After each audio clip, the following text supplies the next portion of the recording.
Anda menyaksikan Kompas Bisnis, masih bersama saya Asri Gunawan. Saudara, ganti presiden, ganti juga arah atau cara mencapai pertumbuhan ekonomi.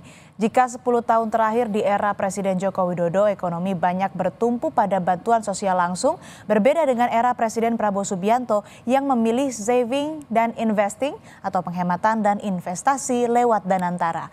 Masalahnya, di tahun fiskal pertama Presiden Prabowo Subianto, berangkas negara alias APBN sudah tekor.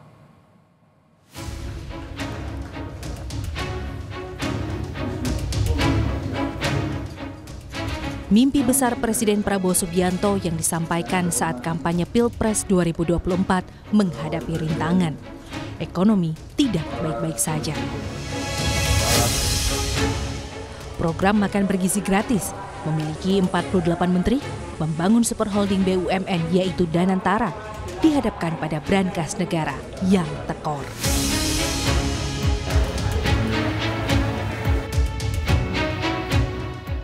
Sampai akhir Februari 2025, fiskal Indonesia defisit 31,2 triliun rupiah.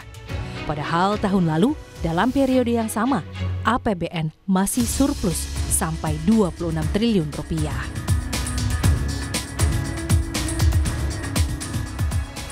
Penerimaan negara gagal menutup kebutuhan pemerintah. Salah satu penyebab utamanya adalah setoran pajak yang anjlok sampai 30%.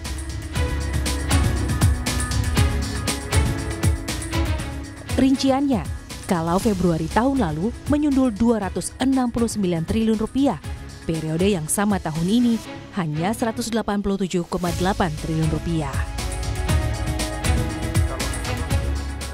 Menteri Keuangan Sri Mulyani bilang, APBN memang sudah didesain defisit.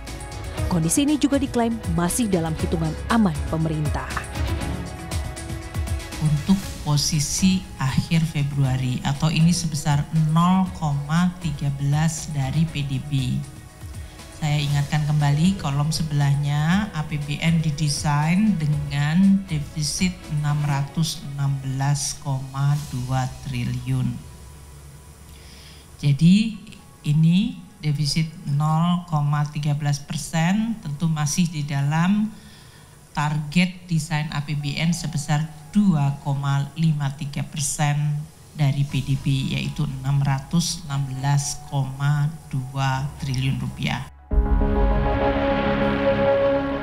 Tetapi ekonom punya pandangan berbeda. Defisit yang sudah terjadi sejak bulan pertama tahun 2025 mengonfirmasi bahwa ekonomi sedang atau bahkan makin tidak baik-baik saja. Tekanan pada APBN bisa terjadi sepanjang 2025. Meskipun terjadi surplus dalam keseimbangan primer, tetapi terjadi defisit dari APBN, ini masih menunjukkan bahwa terjadi resiko dari APBN yang perlu diperhatikan sepanjang 2025. Kenapa? Karena defisit yang terjadi pada APBN pada awal tahun, ini kan hal yang anomali karena biasanya awal tahun penerimaan pajak tetap terjadi kenaikan, meskipun kenaikannya tidak setinggi pada bulan-bulan lainnya. Keseimbangan primer yang surplus tidak menjadi indikator utama dalam menilai kesehatan APBN. Yang bisa dibaca adalah sudah dilakukan efisiensi anggaran pemerintah, bahkan terkait sampai CPNS dan P3K pengangkatannya diundur, itu kan akibat adanya efisiensi dari sisi belanja pegawai. Dan belanja barang itu juga sudah dilakukan berbagai jenis efisiensi, tetap tidak mampu untuk mengkompensasi turunnya penerimaan negara. Mengacu tahun 2024, saat ekonomi tumbuh di atas 5%, konsumsi rumah tangga justru tumbuh di bawahnya, yaitu hanya 4,94%. Data ini sebagai kepastian bahwa daya beli tertekan. Untuk mengimbangi daya beli masyarakat yang melemah, masuklah konsumsi pemerintah yang didorong tumbuh di atas kenaikan ekonomi, yaitu sampai 6,6%.